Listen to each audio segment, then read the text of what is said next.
안녕하세요. 네, 오늘 나갈 차례가 201페이지의 지적 공부 나갈 차례입니다. 지적 공부 쪽에서는 세 문제가량 출제가 됩니다. 등록사항 위주로 문제를 내니까 어디에 뭐가 나오는가만 잘 세분하시면 됩니다.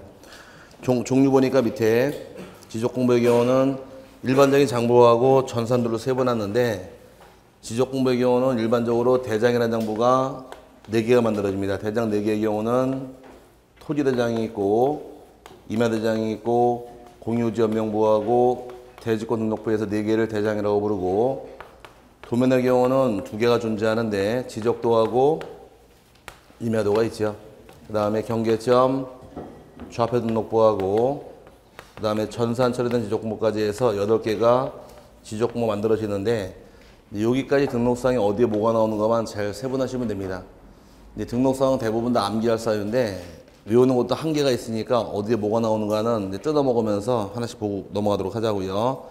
먼저 넘어가게 되면 이제 대장이라는 장부가 토지대장하고 임야대장 나오는데, 대장에 지금 총 몇 개가 있나요? 4개가 있죠.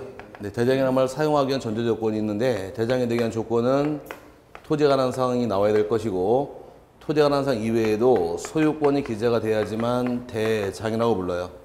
그럼 거꾸로 표현하게 되면 소유권은 어디만 나오더라?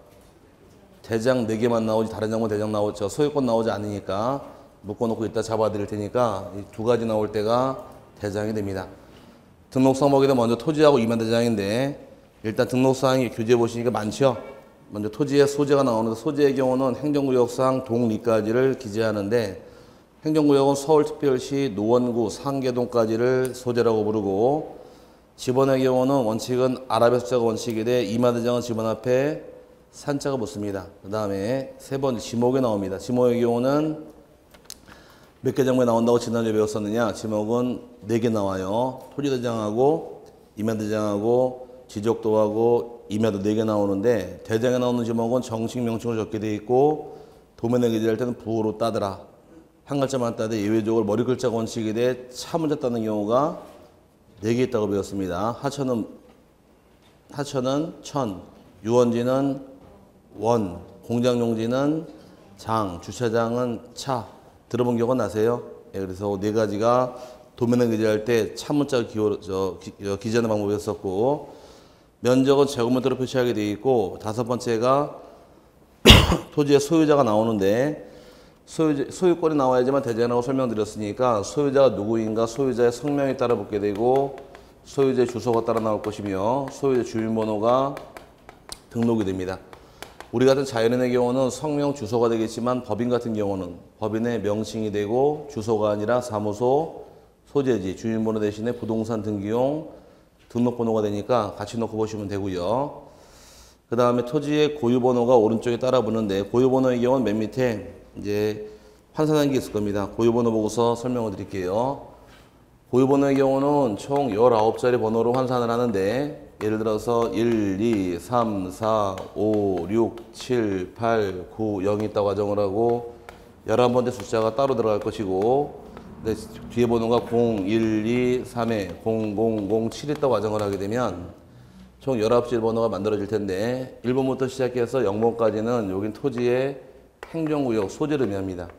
행정구역은 10자리로 표시하게 되고, 뒤에부터 8자리가 지번이에요. 여기 지번의 경우 8자리로 표시하게 되어 있는데, 앞에 나온 4자리는 본번이고 뒤에 붙은 4자리가 부번이 됩니다. 지번부터 먼저 해석을 하게 되면 본번이 123에 부번이 7이라는 얘기죠. 이 토지의 지번 123에 7로 지번 확인할 수가 있고, 그 다음에 앞자리 10자리를 풀어야 하는데, 행정구역의 경우는 앞에 나오는 1, 2, 2자리는 행정구역상 시도의 자리예요. 외울 건 아니고 시도 몇 글자예요? 2글자 2자리 주고, 그 다음에 3, 4, 5가 행정구역상 시, 군, 구의 자리입니다. 시, 군, 구 몇 글자예요? 3글자 3자리 주고, 6, 7, 8이 읍면, 동, 여기도 3글자죠? 3자리 주게 되어 있고, 902 리인데 리가 좀 부족하니까 길게 끌어야 됩니다. 리에서 10자리 만들게 되면 따로 외울 건 없을 거예요. 시도 몇 자리? 2자리, 시군구 3자리, 읍면동 3자리, 리 길게 끌어서 10자리 만들게 되면 여기는 따로 볼 거 없고, 지번이 123에 7로 이렇게 이해하시면 될 부분이고 요게 중요한데 여러 번째 숫자가 들어갈 것은 1이 들어갈 수가 있고 2가 들어갈 수 있고 3이 들어갈 수 있게 됩니다. 1이 들어가 있게 되면 이 토지는 토지대장에 등록한 토지라고 알려주는 번호고 2가 들어가 있게 되면 임야대장에 등록한 토지라고 알려주는 번호가 될 것이고 3에 들어가 있게 되면 경계점 좌표 등록부 시행지역에 토지라고 알려주는 번호예요. 이거 가지고 문제를 푸시는데 일자가 들어가 있게 되면 뭐에 관한 문제?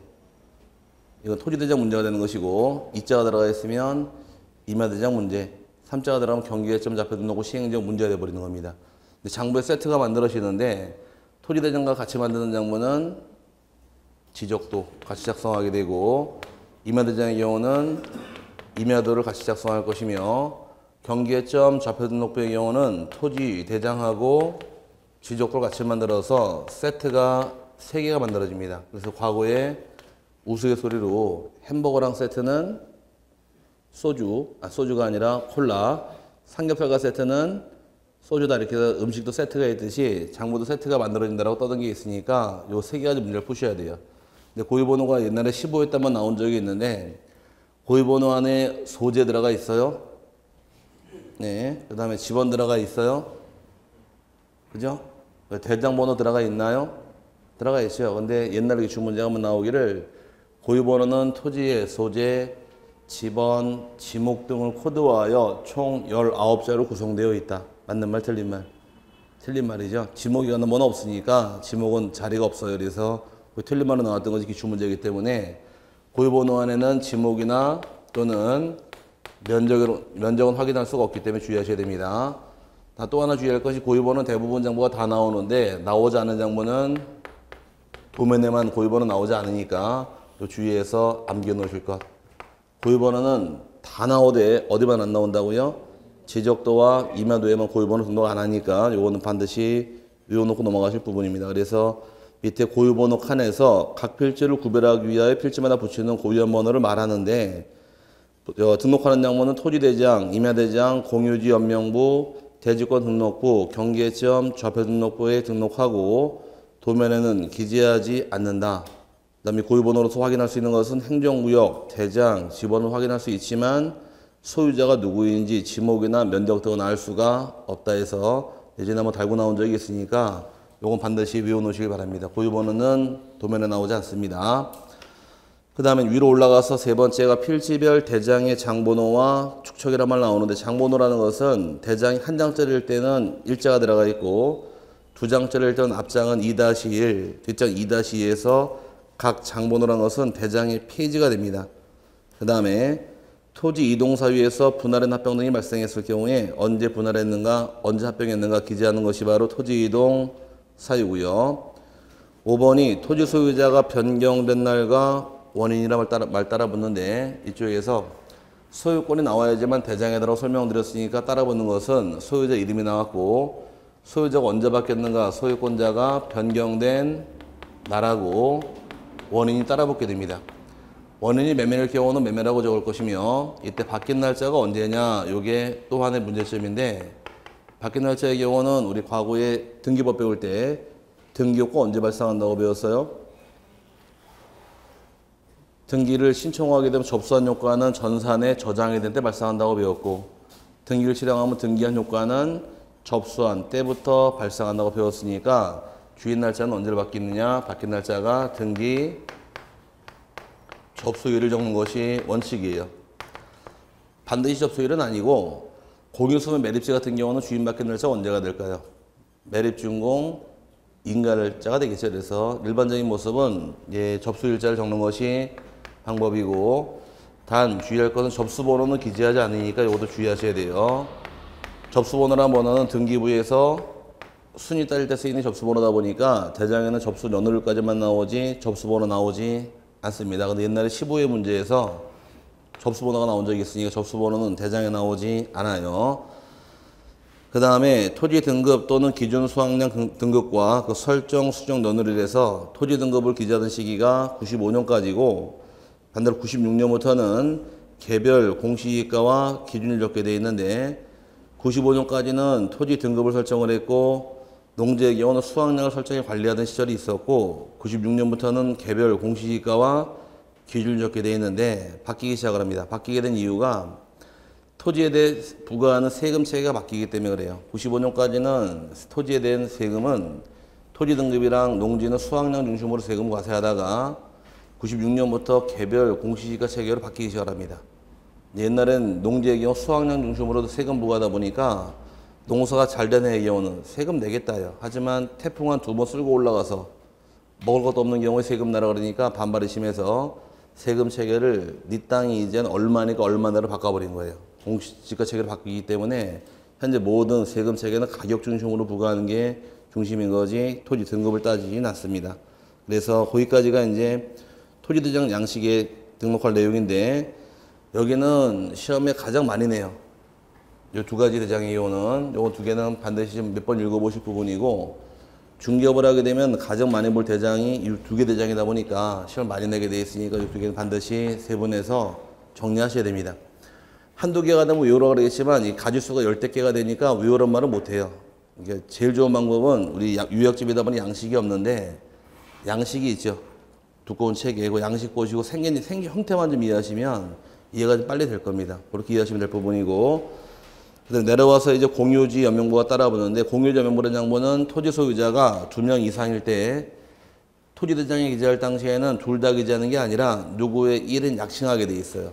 그자가 누구인가 알려주기 위한 장부가 공유지 연명부인데 등록사항이 7개가 나오는데 이거 외울 게 아니라 아시면 돼요. 외우는 게 아니라 일단 어떤 토지인가 확인을 위해서 소지와 지번은 기본적으로 기재가 들어갑니다.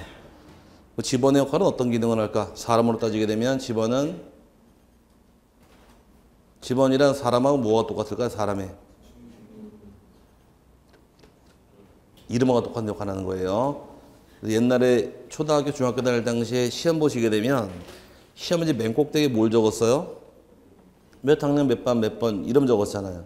마찬가지로 지적 공부들 대부분이 맨 꼭대기에 소지와 지번을 적게 돼 있어요. 어떤 토지인가 알려야 되니까. 그래서 소지와 지번은 기본적으로 나올 것이고 소유자 몇 명 이상인가요? 2명 이상. 각 소유자가 지번 기재해야겠네요. 그 다음에 대장인가요? 여기 대장이에요. 공유지 연명부도. 그럼 대장일 경우 소유자의 성명, 주소, 주민번호, 소유권자, 변경된 날과 원인 따라 나올 것이고 고유번호 나올까 안 나올까? 고유번호 나와야겠죠. 어디만 안 나오니까 도면에만 안 나오니까 고유번호 나올 것이고 얘가 몇 번째 페이지입니까? 장번호 이렇게 외우면 다 외운 거예요. 외우려고 외우는 게 아니라 등록사항은 조금 유추하시면 돼요. 일단 토지의 내용은 알아야 되니까 소지와 지번은 기본적으로 적게 돼 있고 소유자가 2명 이상일 경우 소유자 간의 지분이 나올 것이다. 지분 적을 것이며 네, 대장이다 보니까 소유자의 성명, 주소, 주민번호와 소유권자, 변경된 날과 원인 따라 붙을 것이며 고유번호 나와야 되고 몇 번째 페이지인가 장번호에서 이렇게 이해하시면 여기는 쉽게 정리가 될 부분이니까 알고 가시면 외울 필요가 없고 모르면 외워도 몰라요. 가장 쉬운 게 공유지 연명부가 될 것이고 이따 다시 묶어드릴 겁니다. 그 다음에 오른쪽에 대지권 등록부인데 대지권 등록부의 경우는 얘는 등록사항이 10가지가 있는데 그냥은 죽어도 못 외우니까 본인 사시는 아파트 그릇이라고 했습니다. 아파트 사세요? 네, 살죠. 사시는 아파트 주소는 희생하세요. 오늘 개인 신상 좀 털자고요. 자, 주소는 상계동 사시고 집원은 50번지 사시며 사시는 아파트 이름은 현대아파트. 맞죠? 몇 동 몇 호 사세요? 101동 501호 사시고 성함은? 성함? 홍길동. 여자 이름 홍길동 너무 심하다. 아유 기본이다. 김영애. 그래서 치고 생년월일은 20 쓰자. 96년 10월 19일. 더 적게 해드릴까? 나 같으면 이 상황이면 밥 산다 내가 진짜. 자, 이날 태어나셨고 이 집을 취득한 것은 2015년 5월 18일 날 등기하고 매매계약을 통해 샀습니다. 사고 여기 아파트 분양받을 당시에 살 당시에 대지에 가진 지분이 1000분의 60이라는 대지의 지분이 있을 경우에 요거를 대지가 가진 지분을 대지권의 비율이라고 불러요. 자세히 모르겠지만 본인 사시는 집 이렇게 그릴 수는 있어요? 아니 이것도 못 그리면 이제 대화가 안 되는 거고 이거 대충 그릴 줄 알죠 이렇게. 요거 사는 집 그리고 이름 적은 다음에 지분은 정확히 모르겠지만 이렇게 대충 지분 그릴 수 있어요? 이거 그려야 돼. 그래 한 방에 다 외워버리니까 이거만 그릴 줄 알면은 그 등록상 다 외운 거예요. 이거 말을 바꿔보자고요. 상계동은 토지의 소재가 됩니다. 그 다음에 50번지는 지번이 되고 그 다음에 현대아파트는 건물의 명칭이 될 것이며 그다음 101동 501호 우리 집이죠. 요걸 전유 부분에 건물 표시라고 부를 것이고 그 다음에 김영애 씨 96년 10월 19일 요게 소유자에 관한 성명 주소 주인번호 될 것이며 소유권자 바뀐 날짜 2015년 5월 18일 변경된 날이 있고 원인이 매매가 됩니다. 대지권의 비율 이렇게 외우는 거예요. 여기다 3개만 추가시키면 되는데 일단 추가시킬 내용이 고유번호 나올까요? 고유번호 어디만 안 나오더라? 도면 빼고 나오니까 고유번호 당연히 등록을 할 것이며 자, 몇 번째 페이지입니까? 장번호가 따라 붙게 되어 있는 거예요. 그 다음에 하나 더 기재할 사유가 501호 같은 경우는 단독 소유다 보니까 지분이 안 나오겠지만 401호의 경우는 이 집을 분양받은 자가 A, B 둘이서 공유로 분양받은 경우는 공유일 당시에는 공유자 간의 소유권 지분이 따라붙게 됩니다. 이렇게 이해하시면은 한 방에 딱 한꺼번에 외워버려요. 10가지를. 그냥은 글씨로 못 외우니까 하나씩 쓴 게 뭔지만 아시면 돼요. 이걸 뭐라고 부르고? 저는 알거든요. 소재, 얘는 지번, 현대아파트 건물의 명칭 101동 501호가 전유 부분에 건물 표시가 될 것이며 소유자의 성명, 주소, 주민번호, 소유권자 변경된 날과 원인 따라 나올 것이고 대지권의 비율 나올 것이며 고유번호 아까 어디만 안 나온대요? 도면 고유번호 나올 것이고 몇 번째 페이지입니까? 장번호하고 그 다음에 아파트가 공유일 당시에는 소유권 지분 나오는데 이렇게 잡아놓으시면 한꺼번에 다 외워버린 겁니다. 책 들어가서 하나씩 보시면서 채워 넣으시길 바래요. 처음에 나온 것이 토지의 소재는 어디가 되고 칠판 보시고 하나씩 잡아 나가시면 돼요. 상계동 지번은 50번지 대지권의 비율은 1000분의 60이 있다. 소유자의 성명, 명칭, 주소와 주민번호는 김영애 씨가 있고 오른쪽 토지의 고유번호 나올까요? 나오겠죠. 도면 아니니까. 전유 부분에 건물 표시 나올 것이며 그다음에 건물 명칭 현대아파트 나옵니다. 몇 번째 페이지입니까? 대지권 등록부의 장번호 기재하게 되고 토지 소유자가 변경된 날과 원인 따라 나올 것이며 소유권 지분까지 나오는데 소유권 지분 나오는 것은 언제예요? 아파트가 공유일 때 소유권 지분 따라 나온다 이렇게 묶어버리시면 10가지 한꺼번에 외워요. 이건 이렇게 외우는 게 요령인 거지 이걸 하나하나 외우려면 10가지 못 외우니까 본인 사시는지 한번 그린 다음에 이렇게 써놓으시면 충분히 이렇게 다 잡아 외울 수 있으니까 여기 외우는 요령입니다. 이제 대장을 4개를 다 배웠는데 대장 내에 공통점이 몇 가지가 나오느냐? 6가지 공통점이에요. 일단 여기서 뽑아낼 것이 토지에 관한 사항은 나오고 소유권 나온다 그랬으니까 토지에 대해서 첫 번째 나올 것이 소재가 나오게 되고 두 번째는 지번은 공통으로 나옵니다. 네, 대장에는 소유권이 나온다 그랬으니까 소유자의 성명, 주소, 주민번호 나오게 되고 네 번째는 소유자가 변경된 날과 원인 따라 나올 것이며 여기 추가시킬 내용이 5번째가 고유번호 나올까요? 네, 나옵니다. 고유번호. 그 다음에 6번째가 장번호가 따라 붙어요. 이 6가지의 경우는 대장 이 4개의 공동사유예요. 그럼 대장 내 공통으로 나오는 사항이 몇 가지가 있더라? 6가지가 있습니다. 소재가 있고 두 번째 지번이 있고 대장이다 보니까 소유자의 성명, 주소, 주민번호, 소유권자가 변경된 날과 원인, 고유번호하고 장번호 이 6개만 잡아놔도 등록상 거의 대부분 다 외운 거니까 6개를 하나만 더 하시면은 공유지 연명부가 돼버려요. 6개 소유권, 지분만 나오면 이제 공유 연명부가 돼버리니까 6개 기본적으로 외우시고 등록상 잡아 나가시면 이 대장 4개 등록상은 쉽게 이해가 될 겁니다. 그 다음에 네 번째 나온 장부가 경계점 좌표 등록부인데 경계점 좌표 등록부는 작성하는 지역이 밑에 박스부터 먼저 볼게요. 기타 사항부터 2번에 지적 확정 측량 동그라미 그 다음에 박스 안에 기타 박스 있죠? 차려졌어요? 기타 사항에서 2번 지적 확정 측량 또는 축척 변경을 위한 측량을 실시하여 경계점을 좌표로 등록하는 지역은 반드시 비치한다 해서 작성적이 두 개입니다. 하나는 지적 확정 측량 지역과 또 하나 축척 변경 시행 지역을 작성하게 되어 있는데, 이 지역은 전국적으로 다 작성하는 게 아니라 개발 사업 등을 시행한 지역만 작성하는 것이 특징이에요.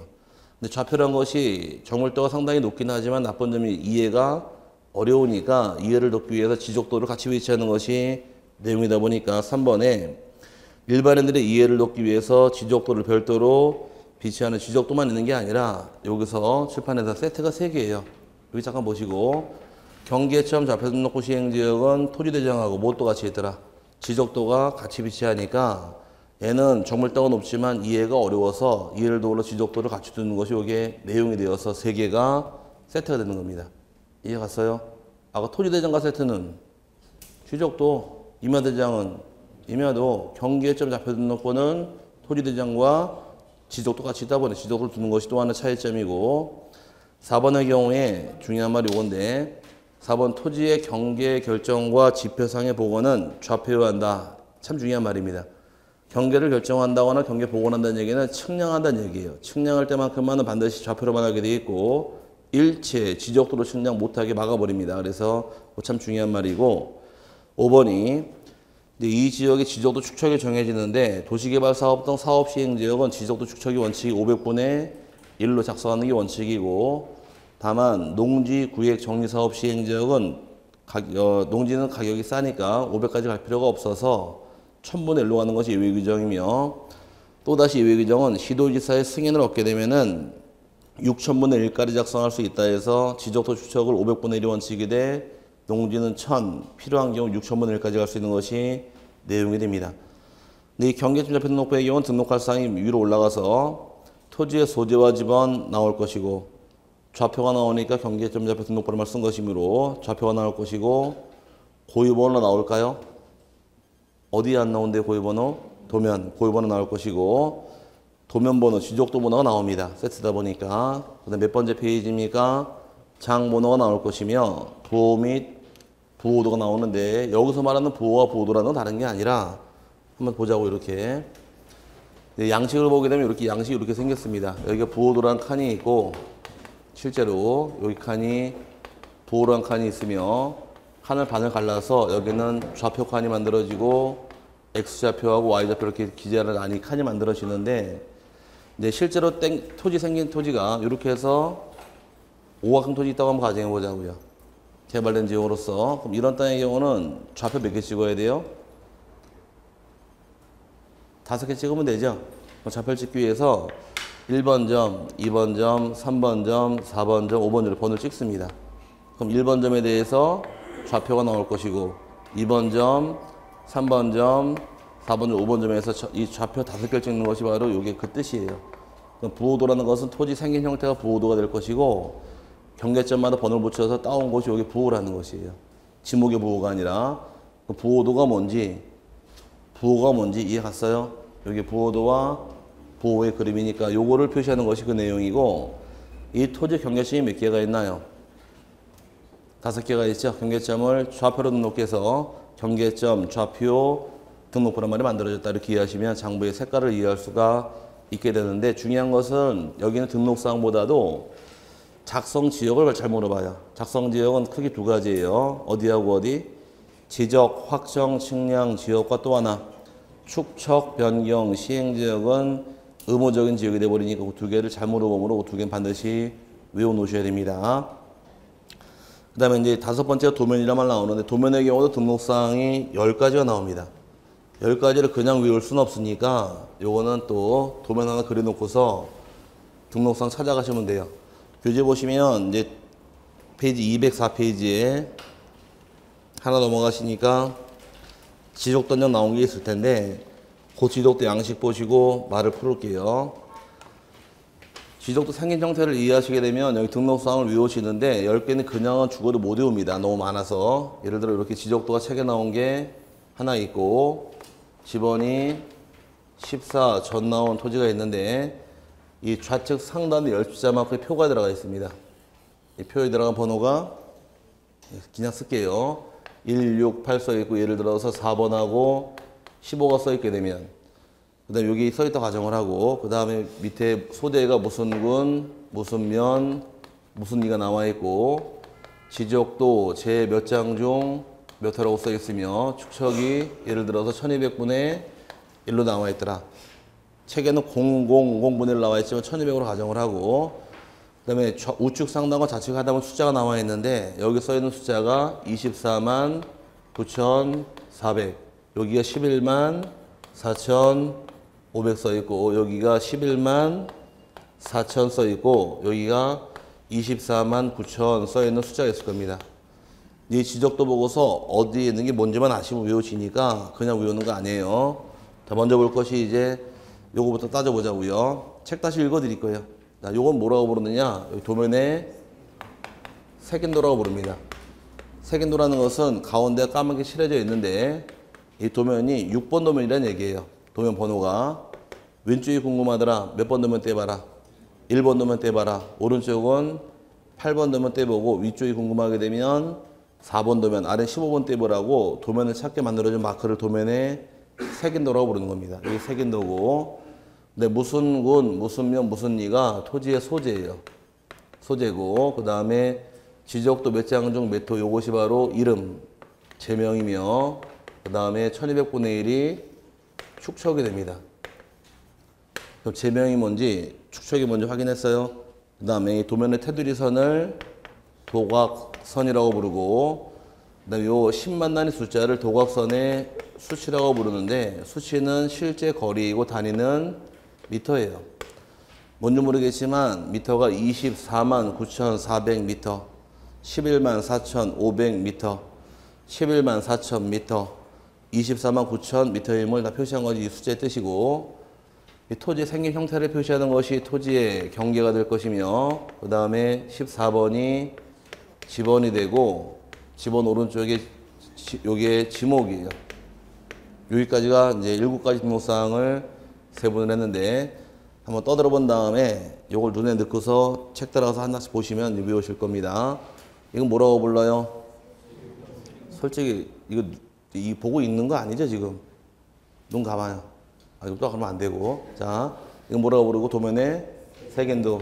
얘는 소재, 얘는 제명, 얘는 축척. 테두리선은 도각선. 요건 도각선의 수치고, 요거는 토지의 경계. 경계 안쪽에 14번이 지목. 얘가 여기 지번, 얘가 지목이 되는 겁니다. 눈에 넣었어요? 이거? 아, 넣어야 돼. 넣어야지만 이게 대화가 되는 거야. 도각선이 어디 있나요? 있어요? 그 다음에 도면에 색인도 있어요? 어디 있어요? 좌측 상단부에. 그 옆에는 소재 있어요? 제명이 있어요? 축척이 있어요? 지번이 있던가요? 어디? 경계 안쪽에. 지목 나오던가요? 경계 나오던가요? 도각수 수치 있던가요? 이렇게 하면 다 외운 거예요. 이거 볼 줄 알면 외워지는데 그냥 글씨를 외우려고 그러면 한두 개라도 외우지 10가지를 죽어도 못 외우니까 뭔지 아시면 외울 수 있는 겁니다. 그래서 책 들어가서 한번 다시 떠들어 보자고요. 페이지가 203페이지 돌아와서 맨 밑에 보시면 203페이지에 토지의 소재는 어디 있고 소재는 색인도 옆에 있고 지번은 경계 안쪽에 아라베스로 표기하게 될 것이며 지목은 지번 오른쪽에 한 글자로 표시하는 것이 내용이 될 것이고 경계는 토지 생긴 형태가 경계가 될 것이며 도면의 색인도 어디 있나요? 왼쪽 상단에 도면의 제명은 한가운데 지적도 몇 장 중 몇 호가 제명이고 축척은 보기 우측 상단부에 나와 있죠. 도면의 제명과 축척 바꾸고 도각선과 그 수치 도각선이라는 건 도면의 테두리선이 도각선이고 수치까지 나오더라. 여기까지 여기 보고 확인하는 겁니다. 이제 수치에 따라 설명드릴 텐데 자, 이 수치가 말하는 건 실제 거리고 단위 미터라고 설명을 드렸는데 이 숫자 가지고서 여기까지의 직선 거리하고 요 거리를 뽑아낼 수가 있는 거예요. 실제 거리를 뽑아내는 것이 방법인데 이 수치가 말하는 것을 요거 지워버리고 우리나라 지도가 이렇게 있다고 가정을 하고 이렇게 있다고 가정을 하고 현재 측량 원점이 수원에 있는데 수원 측량 원점서부터 세로거리, 괄호거리를 다 따질 수 있도록 표시한 건 이 숫자의 뜻이 되는 겁니다. 요 지적도를 쏙 집어넣게 되면 여기 들어왔다고 가정하게 되면 지적도가 요 점서부터 여기까지의 거리 다 확인할 수 있도록 써놓은 것이 이 숫자의 뜻이에요. 확대하게 되면 여기다 이제 집어넣고 여기 원점이 생겼다고 가정을 하고 원점서부터 세로거리, 괄호거리 확인할 수 있도록 써놓은 것이 이 숫자의 뜻인데 여기까지 거리는 요거를 의미합니다. 11만 4천 미터. 여기까지 거리가 11만 4천 500m란 얘기예요. 여기 그 숫자 뜻이고 여기까지 거리가 24만 9천 m란 얘기고 여기까지 거리가 24만 9,400이라는 얘기입니다. 실제 거리가. 요거 빼면 숫자 나오겠죠? 여기서 여기 가로길이 얼마가 나오고 요거 빼니까 500이 나올 것이고 단위 미터이고 요 거리는 요거 빼니까 400 나오겠네요. 어렵게 하지 마시고 이쪽 숫자가 크고 이쪽이 작죠? 오케이? 같은 방향끼리 빼시면 돼요. 요렇게 빼니까 얼마가 나왔고 요렇게 빼니까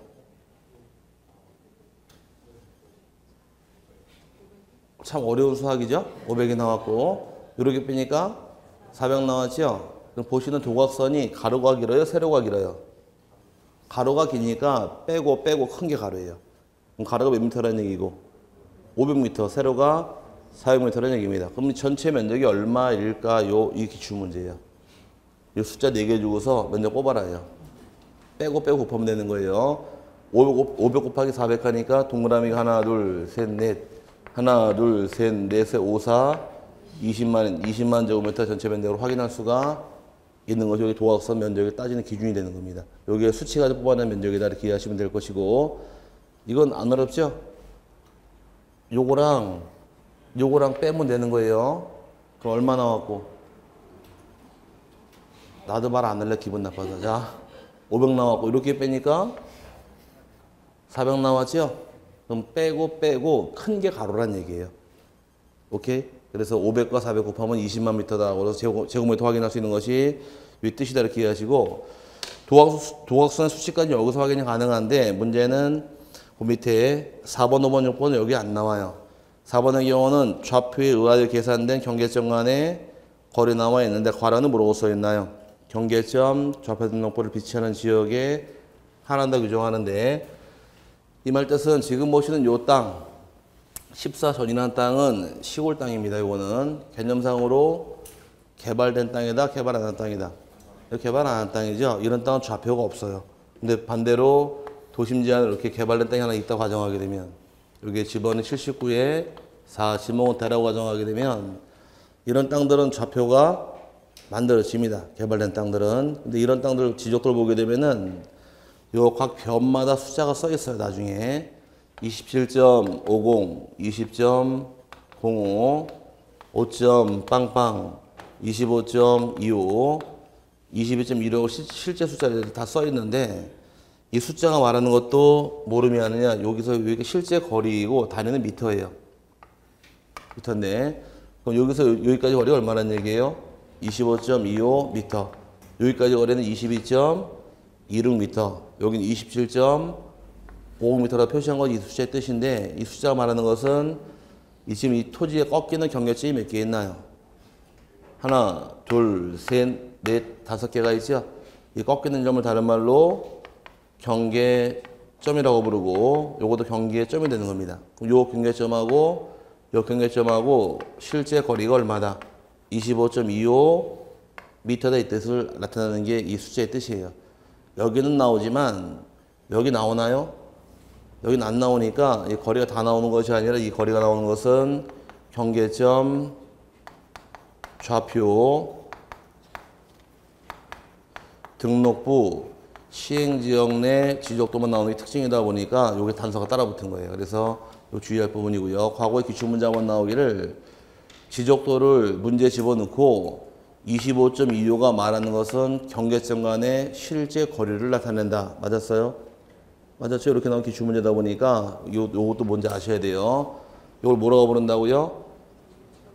자꾸 외쳐야 돼요. 경계점 간의 거리다 이렇게 이해하시고, 그 다음에 또 이제 9번째 기준점이란 말 나올 텐데 이렇게 해서 토지가 있다고 가정을 하고, 다녀보시면 지적도에 동그라미 쓰고 9번 쓴 이런 점이 발견될 겁니다. 가끔씩. 이게 말하는 게 측량 기준점의 위치를 의미하는데, 측량 기준점이 있게 되면 기준점이 여기 있다고 알려주는 마크예요.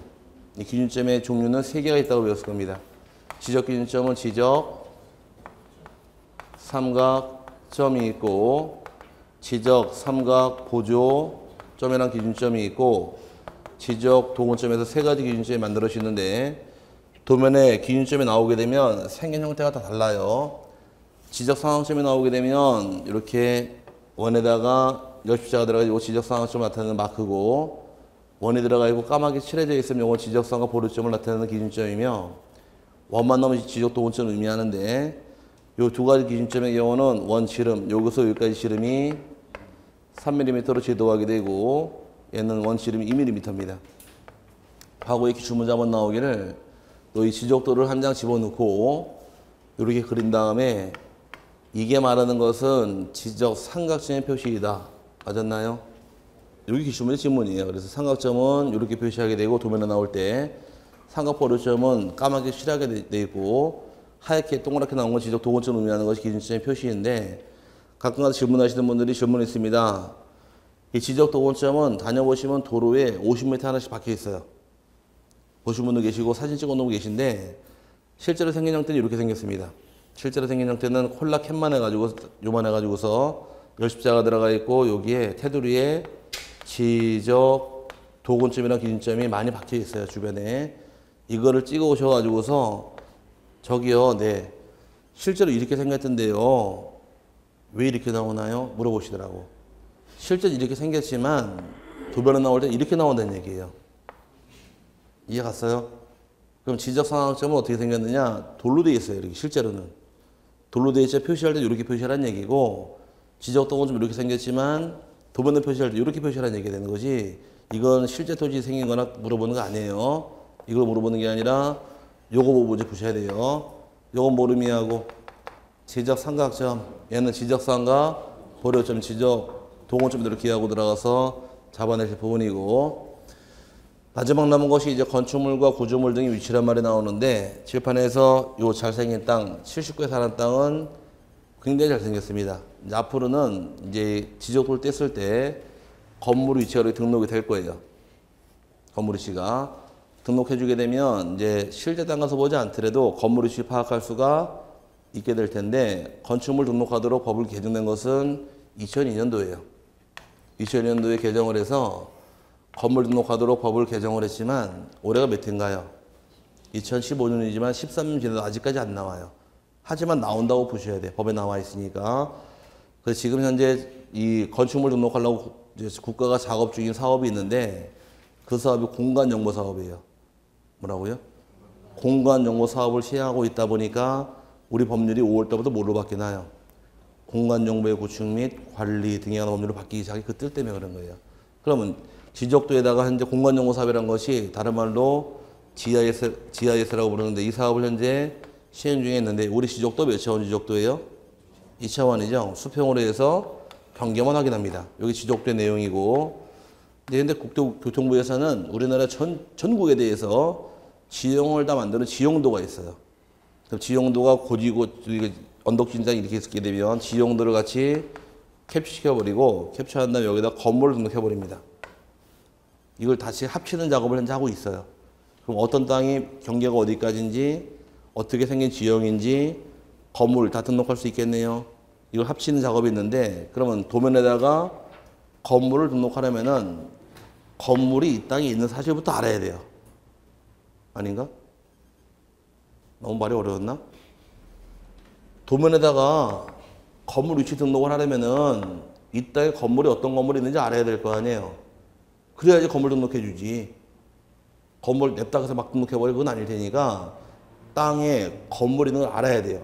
그래서 작년부터 시작한 장부가 토지 표시와 소유권, 건축물의 표시와 소유권, 토지 이용 및 규제, 가격 등에 관한 사항을 등록한 장부를 만들었습니다. 그 장부가 뭐예요? 부동산 종합공을 먼저 만들 수밖에 없는 거예요. 그래서 부동산 종합공부를 먼저 만들어서 이 종합공부에다 토지에 관한 사항, 건물에 관한 사항 등록된 내용을 먼저 만들어 놓고 그럼 어떤 토지, 어떤 건물이 있는지 확인할 거 아니에요, 여기서. 그 다음에 건물 등록하는 게 순서란 얘기예요. 무슨 말인지 갔어요? 이 순서를 만들다 보니 지금 현재 이게 다 만들어졌으니까 좀 있으면 이제 등록을 하면서 나오게 될 거예요. 아마 중개업하실 때쯤 내게 되면 지적도를 딱 열어봤을 때 건축물이랑 구조물 위치가 다 등록이 되어 있을 겁니다. 여러분은. 근데 이 작업에 좀 오래 걸렸어요. 어쨌든 간에 이 도면의 내용이 도면은 그냥 죽어도 못 외우니까 말이 어려워서 어디에 있는 게 뭔지만 아시면 돼요. 한번 떠들어 보자고요. 이거는 뭐라고 부르고 색인도라고 부르고 얘는 소재, 얘는 제명, 얘는 축척, 테두리선은 도각선, 얘는 도각선의 수치, 실제, 거리이며 단위는 미터예요. 요거 뭐라고 부르고 경계, 얘는 지번, 얘는 지목. 요거는 뭐라고 부르나요? 경계점 간의 거리라고 부르더라. 요 기준점의 위치가 될 것이고 그 다음에 요 건축물의 위치 있다고 가상을 해서 이렇게 10가지를 뽑아내시면 등록사항이 외우시는데 글씨는 죽어도 못 외우니까 막 제발 부탁인 게 앞다 따가지고서 소, 지, 지, 경 이렇게 외우지 마시라는 얘기. 죽어도 모르니까 그거는 허대 오는 것이니까 보시고 이렇게 알면 돼요. 여자분들은 살림하시죠? 집에 냉장고에 호박 어디다 보관하세요? 네, 거기. 멸치는 어디 있고? 냉동실에 있고. 청양고추는 냉동실에 있고. 김치는 어디 있고? 김치도 거기 있고. 우유는 어디 있고? 네, 거기 있고. 그거 어떻게 다 외워요, 그거를? 맨날 보는 게 냉장고 속에 알게 되는 거예요. 그러니까 보다 보면 이게 외우시는 거지 그냥 외우려고 외우시면 죽어도 못 외우니까 보는 게 남는 겁니다. 도면을. 여기 도면에 관한 내용이고 넘어가게 되면 이제 지적공부의 관리란 말이 나오는데 맨 꼭대기부터 봐야겠다. 도면에 축척이란 말이 맨 꼭대기에 나와 있는데 지적도의 경우는 축척이 500분의 1서부터 600분의 1, 1000분의 1, 1200분의 1, 2400분의 1, 3000분의 1, 6000분의 1 다 사용합니다. 다 사용하는데 가장 많은 게 1200분의 1이고 듣고 잊어버리세요. 우리나라는 2400은 없다 그랬습니다. 2400은 누가 쓴다 그랬어요? 그저 북조선 인민들이 쓰는 게 2400분을 사용합니다. 남조선에는 없습니다. 아시겠습니까? 그래서 통일되면 북한도 우리 땅이죠. 그래서 집어넣은 게 2400이고 거기다 북조선 쓰면 안 돼요. 그냥 상식으로 이해하시라는 얘기예요. 안 물어보니까 그냥 다 쓴다고 이렇게 이해하시고 실제로는 2400은 북한이 쓰는 지적도가 됩니다. 임야도의 경우는 3000과 6000 두 개만 쓰는 것이 특징인데 가장 많은 6000번들이 가장 많아요. 여기 일단 그 내용들을 기하시고 지적공부의 관리 간단히 볼게요. 지적공부는 총 몇 가지 있다고 떠들었어요? 이쪽에서 8가지이죠? 아닌가? 대장이 몇 개 있었고 4개 있었고 졸음신이 강림을 하셨어요 지금? 갑자기 대답이 작아지고서 쌍꺼풀이 풀리려고 그래. 자, 대장이 4개 있었고 도면이 2개 있었고 경계점 좌표 등록까지. 그래서 대장 그 다음에 도면 경계점 좌표 등록부 요거를 요로 집어넣고 요걸 뽑아내서 이제 전산 나누게 되면 이 장부들의 경우 보관 장소가 다릅니다. 보관 장소가 다르고 차이점이 조금 발생하는데 여기도 뭐 거의 많이 내는 부분은 아니니까 간단히 이해하셔도 돼요. 책이 있으니까 설명드리는 건데 대장하고 도면도의 경계점 좌표 등록부는 보관 장소가 소관청에 설치된 지적 서고에서 보관을 합니다. 보관할 것이고 기간은 영구히 보관하며 그 다음에 원칙은 반출을 허용하지 않고요. 그 다음에 복제도 허용하지 않는 게 원칙이에요. 일반적인 장부들은. 그럼 일반적인 장부를 보관 장소는 어디서 보관하시고 소관청의 지적 서고에서 보관하게 되어 있고 영구히 보관하게 되며 반출하지 못하고 복제도 허용하지 못하는데 예외적으로 일반적인 장부의 경우 반출이 가능한 경우가 2가지가 있게 됩니다. 하나는 천재지변 등 사변을 피하기 위해서 필요한 경우는 반출을 할 수도 있고 또 하나 반출 사유는 시, 도지사나 또는 대도시 시장의 승인을 받으면 반출할 수 있는 것이 사유예요. 여기 뭐 가볍게 봐도 될 것 같고요. 거의 잘 안 되니까. 전산의 경우는 보관 장소가 어디서 보관하느냐? 시, 도지사나 또는 지적 소관청에서 보관하는데, 보관 장소는 지적 정보 관리 체계에서 보관하며 기간은 영구히 보관하는 똑같고요. 그 다음에 반출하지 못합니다. 여기는 애초에 반출 규정이 없어요. 일반적인 장부는 반출 규정이 있지만 전산은 반출 규정이 아예 없습니다.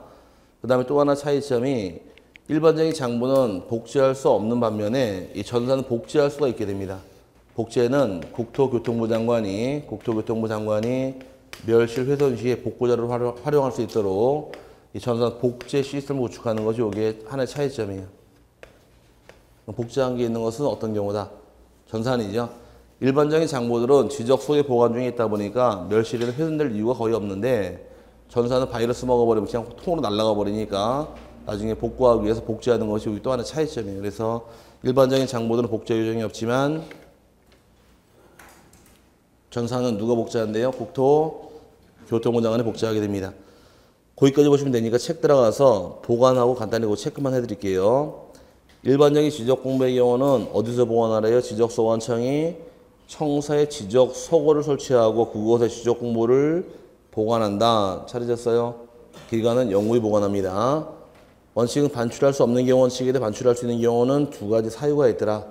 천재 지변동 사변이 있는 경우와 관할 시도지사 또는 대도시 시장에 승인받으면 반출할 수 있는 경우도 있고, 오른쪽에 이제 정보 처리 시스템에서 전산이 따라붙는데 전산의 경우는 이제 보관 장소가 시도지사와 시장군수구청, 소관청이 그 지적 공부를 지적 정보 관리 체계에서 영구히 보존해야 한다. 나와 있고, 국토교통부 장관은 지적 정보 관리 체계에 영구히 보존해야 하는 지적 공부가 멸실되거나 훼손될 걸 대비해서 지적 공부를 복제하여 관리하는 정보 체계를 구축해야 한다.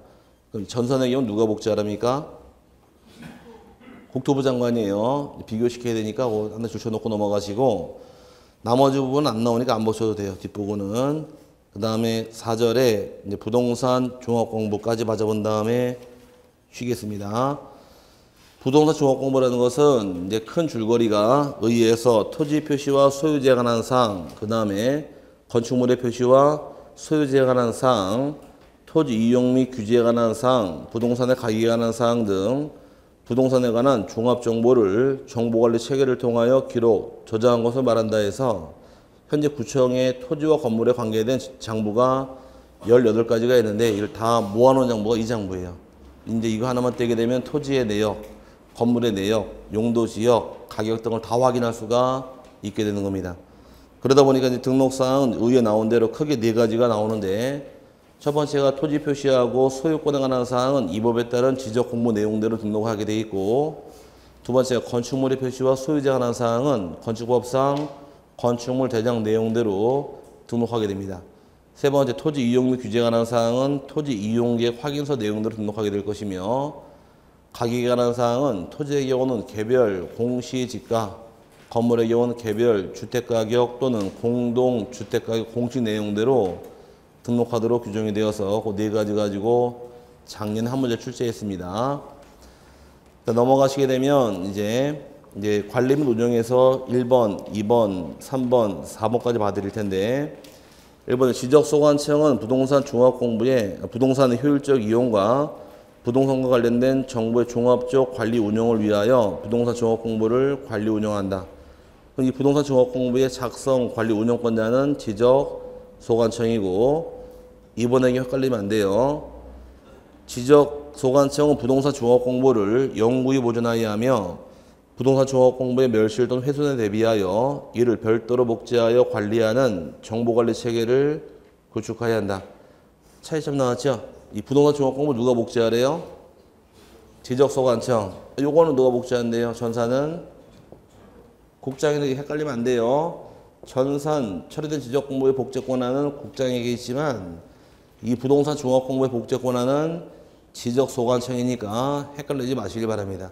지적 공부는 국장이고 이 종합 공부는 소관청이에요. 세 번째, 그럼 이 등록상을 관리하기 위해서 세 번째, 등록사항을 관리하는 기관의 장은 지적소관청에 상시적으로 관련 정보를 제공해야 한다. 그래서 해당 공공기관 장들은 등록사항이 바뀌게 되면 이 종합공부의 등록사항을 변경하라고 계속 상시적으로 자료를 제공하는 것이 의무규정이고, 또 필요한 경우에 네 번째, 지적소관청은 부동산 종합공부의 정확한 등록 및 관리를 위하여 필요한 경우에는 등록사항을 관리하는 기관의 장에게 관련 자료 제출을 요구할 수 있다. 이 경우 자료의 제출을 요구받은 기관의 장은 특별한 사정이 없는 한 자료를 제공하게 되어 있는데, 여기가 뭐 크게 어려운 부분은 아니니까 거기까지 보시고 밑에 열람증명서 등록상 정정은 생략합니다. 한번 나중에 읽어보시고 거기까지만 이해하시면 돼요. 다음에 지적정보 전담관리기구는 잠깐 쉬신 다음에 10분 쉬고 와서 다시 또 보도록 하죠.